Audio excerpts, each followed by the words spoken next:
Pero bueno, en este clima se cumplen hoy 26 de septiembre Que es de una 2023. conversación completamente conectada, ¿no? Así es. 9 años de la desaparición de los 43 normalistas de Ayotzinapa. El 26 de septiembre de 2014, la noche del 26 de septiembre de 2014, fue la última vez que se habría visto a estos 43 jóvenes, todos menores de 26 años. Qué mañana aquella, ¿verdad? Aquella mañana del 27 de septiembre qué fue totalmente desconcertante. Y, escalofriante sensación. Se distribuyó por toda esta ciudad y creo que por todo el país, ¿no? Sí. Y es de esos fríos que se han instalado en toda una generación, ¿no? Sí. Este aniversario está enmarcado por algo muy particular, quizá dos cosas muy relevantes. La retirada del Grupo Interamericano de Expertos Independientes de la Comisión Interamericana de Derechos Humanos. Muy bien, Gaby, muy bien. Muy bien. No, aplauso a esos güeyes porque, híjole. Son vergueros, ¿eh? Sí. Diciendo, no podemos hacer más porque el gobierno no quiere colaborar más. O sea, para que nosotros podamos seguir avanzando, necesitamos una cooperación del gobierno y el gobierno no está dispuesto a darla. Por lo tanto, concluye nuestro mandato y ya no podemos hacer más. Y el otro elemento por el que está enmarcado este aniversario es la relación muy, muy, muy tensa, a punto del rompimiento, entre las familias y la presidencia de la República. Sí. Entonces, quizá tendremos que abrir un poco esta plática con las palabras de Carlos Beristain, parte del grupo interamericano de expertos independientes. Él es médico, él es psiquiatra. Yeah. En una entrevista que le hacen sobre el caso, ¿no? O sea, sobre cuál es el peso del caso, y es bien interesante. A ver, veamos primero este video y ahorita regresamos a comentar. Yo siempre les dije a los papás y mamás, ¿no? No hay lucha que aguante sin proceso.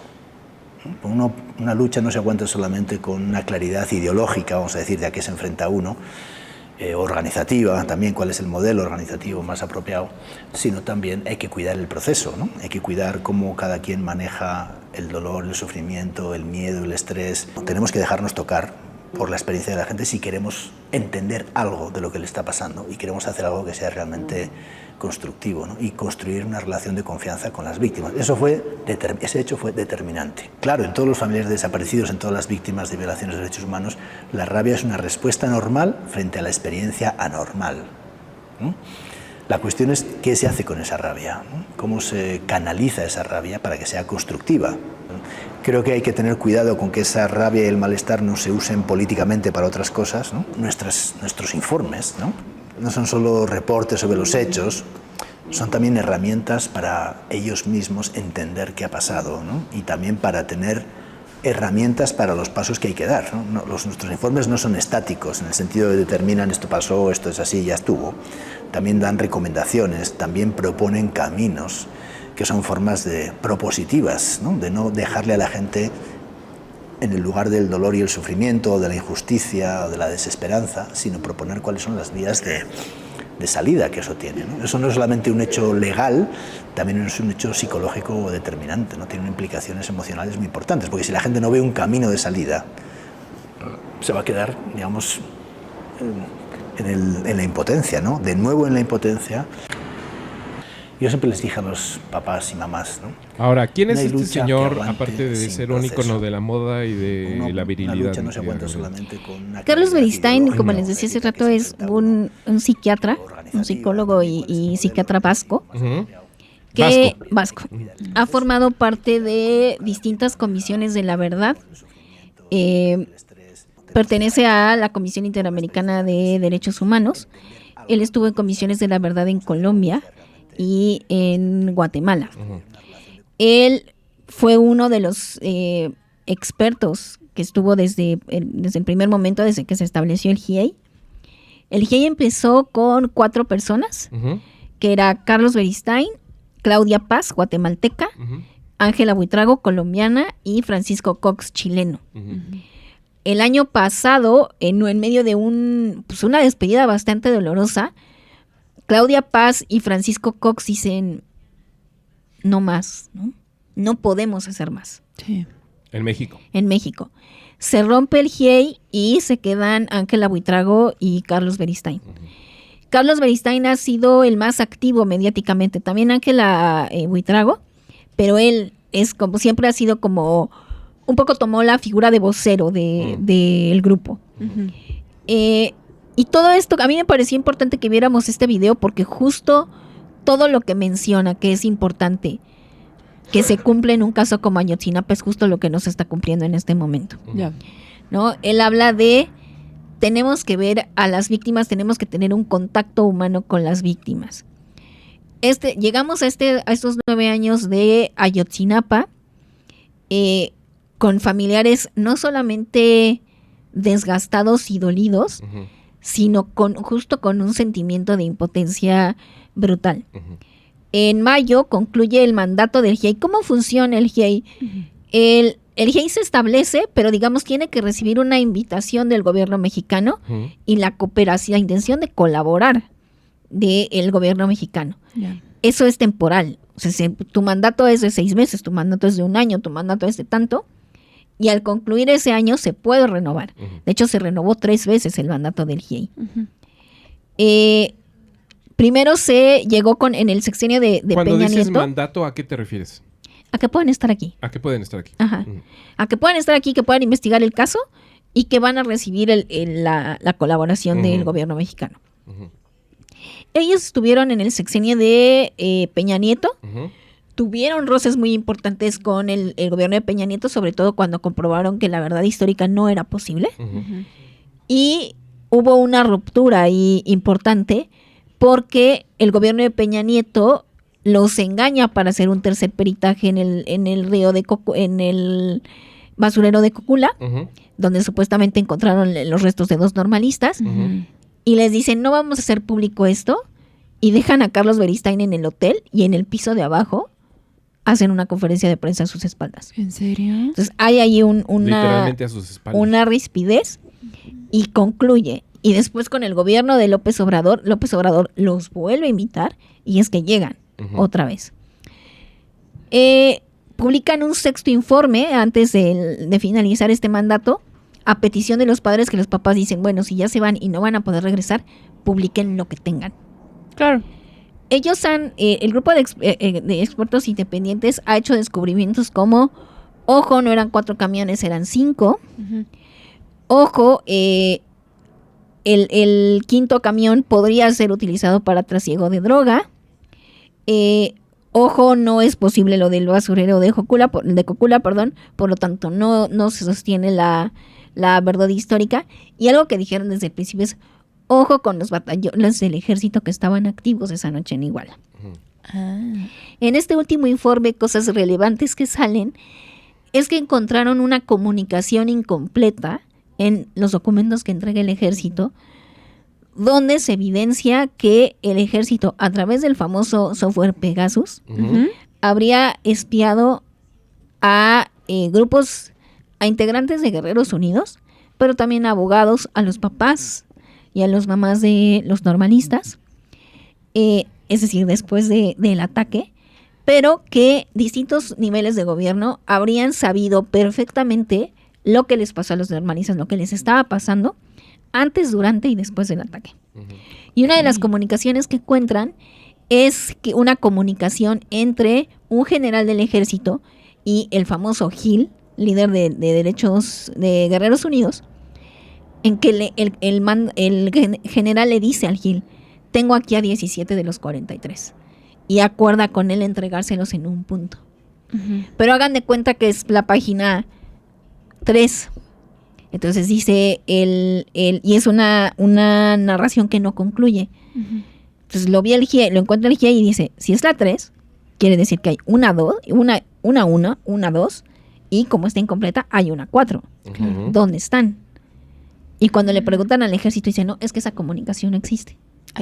Dice, ¿cómo que no existe si yo tengo una parte? ¿Cómo me estás diciendo que no existe algo de lo que yo tengo una parte? No existe. Solicitudes de información, y el ejército es, no existe.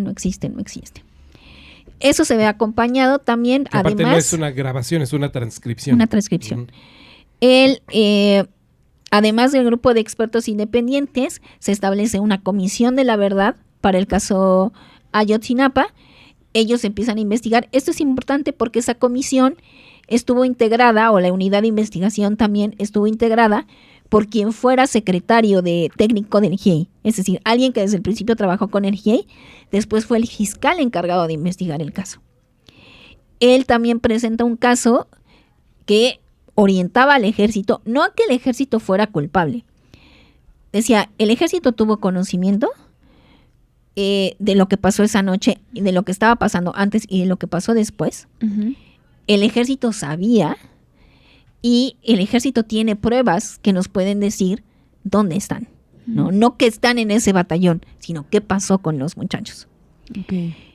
Y no lo quiere entregar. Y de ahí ha habido una negativa. Entonces, la Comisión de la Verdad en los últimos años lo que hacen es que le empiezan a bloquear. Y este año, también justo antes de que acabe el mandato del GIEI, destituyen al fiscal especial. Y Ah.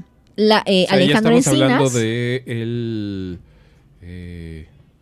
del mandato de Andrés Manuel López Sí. Obrador, ¿no? Y Alejandro Encinas, que es, digamos, la cabeza de todo esto, como subsecretario de Derechos Humanos en la Secretaría de Gobernación. Perdón que te interrumpa.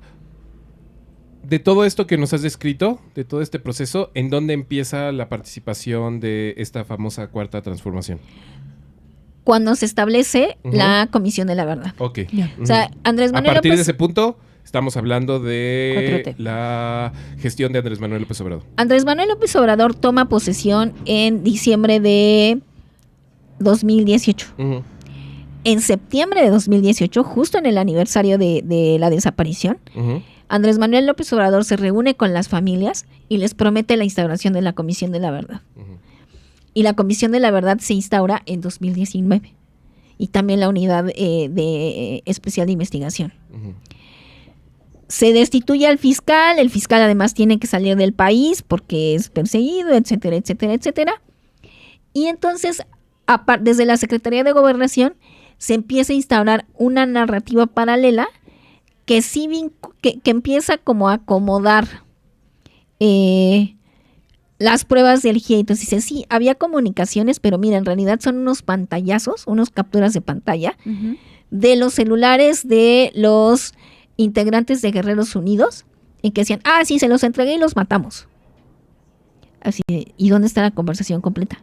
Ah. No, es que fue lo que pudimos, pero ¿cómo lo obtuviste? O sea, si lo obtuviste, quiere Hay que- decir que tenías intervenidos los teléfonos. Hay que respetar su privacidad. ¿Cómo ¿Dónde te voy a dar están la conversación intervenidas? completa? ¿Dónde están esas intervenciones? No, nosotros no intervenimos. Ay. Somos discretos. Ahora, Eso no se el dice. Gil está preso en Estados Unidos. Ujú.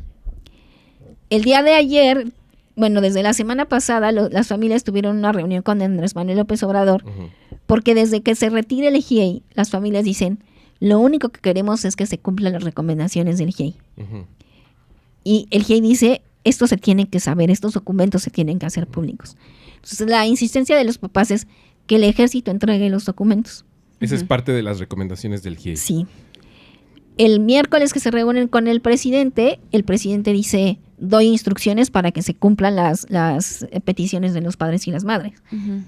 Y lo citan para el día de ayer, en la noche, a una reunión con Alejandro Encinas, donde se suponía que iban a dar respuesta a su petición.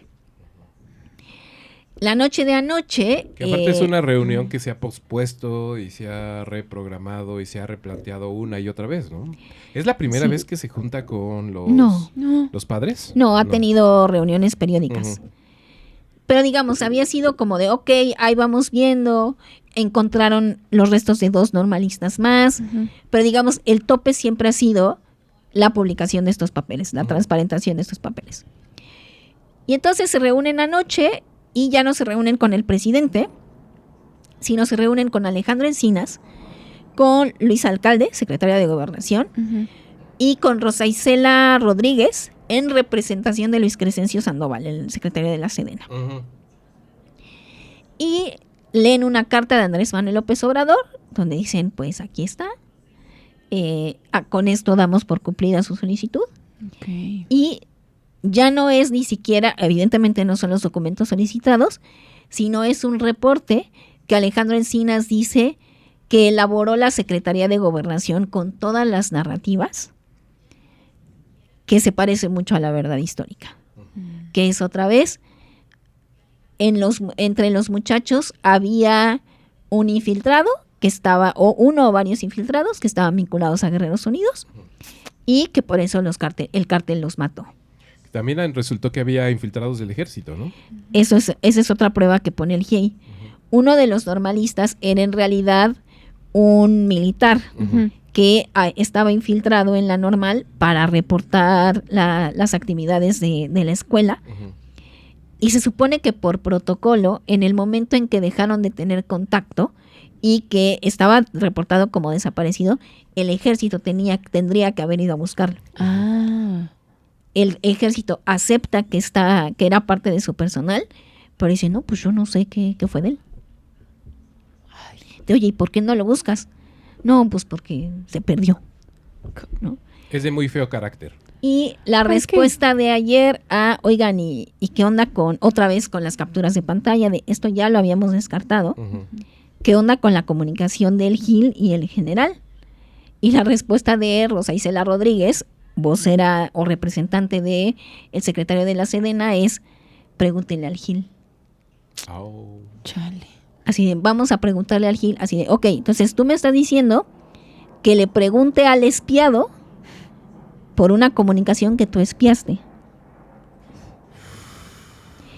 Y le entregan a cambio a las familias 5 CDs de cooperación que el gobierno de Estados Unidos da de archivos que podrían o no estar vinculados al caso de Ayotzinapa, obtenidos de las personas que tienen detenidas miembros de Guerreros Unidos en Estados Unidos. Entonces, por supuesto, las familias ayer salen furiosas.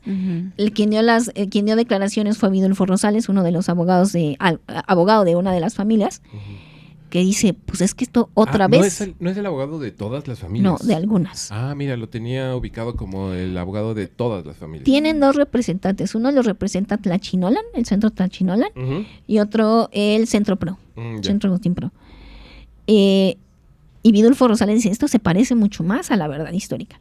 Ahora resulta que ni siquiera es un reporte sustentado en pruebas, sino es un reporte que es una narración articulada por la Secretaría de Gobernación para decir, es que esto fue lo que pasó.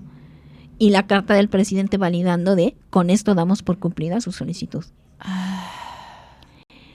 Entonces, las familias anoche declaran que tienen que sopesar qué fue lo que pasó en esa reunión para ver qué decisión van a tomar, pero se habla ya de un rompimiento, se habla de un estancamiento total, se habla también de una protección del gobierno de Andrés Manuel López Obrador al ejército. Uno de sus grandes aliados. Al muro del ejército, de decir, pues no vamos a dar información. Hasta ayer las familias tenían un plantón afuera del CISEN. Hoy hay manifestaciones, hoy hay marchas. Y la noche de anoche, después de la reunión de los familiares con Alejandro Encinas, se empezaron a poner las vallas metálicas enfrente de Palacio Nacional para protegerlos hoy de las manifestaciones. Claro. Sí. Entonces, ¿qué sigue? Pues no sabemos, se ve empantanada esa conversación, pero tampoco se ve muy esperanzadora, ya no digamos en el caso, sino como lo vamos a ver ahorita en otras declaraciones de Carlos Beristain. Ayotzinapa es tan importante porque es un caso emblemático, que es en donde se ven cosas que se ven en muchos otros casos de desapariciones en México, ¿no? Y en el mundo un poco. Y en el mundo también, ¿no? Entonces es importante por cómo se están atendiendo las desapariciones y porque en este contexto se reporta que a partir o se supone que a partir de la Secretaría de Seguridad Ciudadana se están haciendo llamadas a casas particulares. Con esta llamada, imagínense que suena el teléfono en su casa, ustedes contestan y dicen, hola, buenas tardes, tenemos información de que en este número hay una persona desaparecida. Juan Pérez, ¿usted lo conoce? Así de... Sí, ¿está desaparecido? ¿Qué? ¿Sigue desaparecido? ¿O andaba de parranda? Así de... de dónde me llama, por qué quiere saber. Solamente queremos corroborar los datos. Es que tenemos reportada a una persona desaparecida con ese nombre. Queremos saber si es la persona que está registrada en este número. Y si dices, no, pues sí es y aquí está conmigo. Ah, perfecto, le voy a ir a tomar una foto con el periódico de hoy para quitarlo del padrón de personas desaparecidas. Así de, no, sigue desaparecido. Ah, bueno. Desaparecido. En ese tono. O sea, en ese tono está la transcripción de las llamadas. Que supuestamente es un equipo formado por la oficina de Alejandro Encinas para actualizar el Registro Nacional de Personas Desaparecidas y reducirlo lo más posible. ¿Para qué? Para que Andrés Manuel López Obrador termine su sexenio con una estadística de se redujeron las desapariciones. Claro. Pero no solamente es una manera de recabar información totalmente informal y totalmente, pues más bien nada amparada en lo técnico, sino que es absolutamente indolente con las familias, ¿no? Imagínate que tú recibes una llamada y sigue desaparecido. Ah, sí, bueno, ahí luego lo seguimos buscando. ¿No? Les recomiendo mucho un artículo que salió hoy del periodista estadounidense John Gibler en el portal A Dónde Van los Desaparecidos, que es tal cual una narrativa de todo el caso Ayotzinapa a partir de la visión del fiscal de la Unidad Especial de Investigación. Entonces échenle un ojo porque ahí está muy condensado no solamente lo que sabemos de lo que pasó esa noche, sino del trabajo del GIEI y de cómo ha respondido la administración de López Obrador a este caso y cómo va a acabar siendo otra gran deuda de su administración. Tal vez, no sé si la más grande, pero tal vez la más dolorosa, ¿será? Pues yo digo que la más evidente. La más evidente. ¿No? Sí. La más ramplona, ¿no? La más vulgar. Sí. ¿No? Porque es de esas radiografías que habla muy claramente de sus intereses, tal vez no humanos, ¿no? Yo no dudaría que sea una persona que diga qué pesado esta conversación, ¿no? Pero que sí demuestra muy claramente que tiene una conversación preferente, que es una conversación con el ejército, ¿no? sí. Ándale, justo eso, o sea, es una conversación muy vulgar, ¿no? No podemos decir que no le interesa o que no ha sido su intención resolver el caso Ayotzinapa, sino que al final, al tener que elegir entre la lealtad y la verdad, eligió la lealtad. Sí. Y digo esta frase porque recuperándola de una charla que hubo ayer en el Instituto de Investigaciones Jurídicas de la UNAM, que es una mesa a propósito del aniversario número 9 del caso Ayotzinapa, en el que participan, entre otras personas, el doctor Carlos Beristain, que da 5 reflexiones finales sobre qué es lo que tendría que pasar, no solamente con el caso Ayotzinapa, sino empezar por el caso Ayotzinapa y que eso se extendiera a los otros casos para poder frenar esta crisis de desapariciones en México. Está un poquito largo, bueno, no, son 6 minutos. Tienen retención, échenle 6 ganas. minutos no es Pero mucho. si se pueden echar la mesa o si se pueden echar solamente la intervención de este hombre, serán 15, 20 minutos. Está en Facebook la charla completa en la página del Instituto de Investigaciones Jurídicas. Y quieren tener un poquito de claridad sobre este caso, échenle ojo a ese y al artículo de John Gibler. Creo que pueden ser herramientas muy luminosas. El GIEI da un paso atrás ya, por completo. El GIEI sí. El GIEI dio un paso atrás ya hace varios meses. Ahí quedan sus informes. Y ellos son claros, sí, de nosotros nos vamos no porque porque queramos y no porque esto esté solucionado, sino porque estamos estancados. Y mientras esas condiciones no se modifiquen, no se puede hacer más. Sí. Fíjate qué metafórica es la presencia de Luis Alcalde en esa conversación, claro. ¿no? Es decir, yo no dudaría que Luis Alcalde esté vía este espacio de locomotora juvenil, de ideológicamente bastante concreta y que ha sido clara desde que la ubicamos, etcétera, hasta donde la conocemos también. Sí.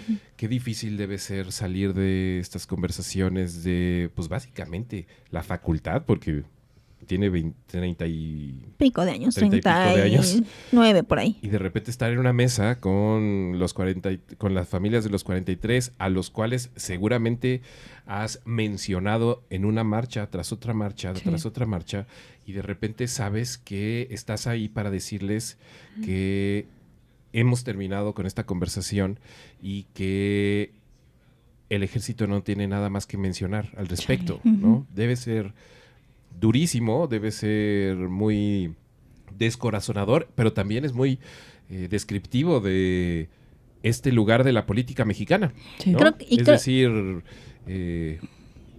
sí hay facturas a pagarse siempre en esos espacios de poder, ¿no? Y creo que hay dos momentos muy importantes en el que acabas de mencionar, o sea, la presencia de Luis Alcalde como el relevo generacional y la no presencia de Andrés Manuel. No, de Luis Crescencio Sandoval.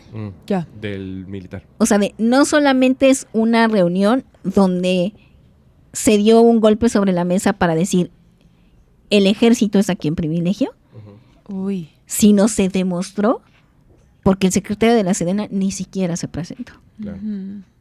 O sea, además de todo, se da el lujo de desdeñar a las familias. Y manda a la Secretaría de Seguridad. Y no va a ser una conversación electoral. Ya no. No, No, ya no. Así como la fue hace 6 años, no. no, Esta vez ya Para no. nada. no, para nada. ¿No? Sobre todo puede ser un derechazo del Frente Amplio, ¿no? O sea, puede ser tristemente utilizado políticamente por el Frente Amplio, ¿no? Pero no va a haber ningún candidato, digo más bien, la doctora Sheinbaum bajo ninguna circunstancia va a utilizar la bandera de Ayotzinapa para Campaña. acercarse a Palacio Nacional. Porque además electoralmente sí tienen una carta que presumir, que es Murillo Karam está preso. Pues sí. Pero eso no es justicia para nadie. Sí, Claro. pues ahí está, Ayotzinapa, 9 años. 9 Pues sí. años. Sigue doliendo como el primer día, ¿no? Y pues nada, así.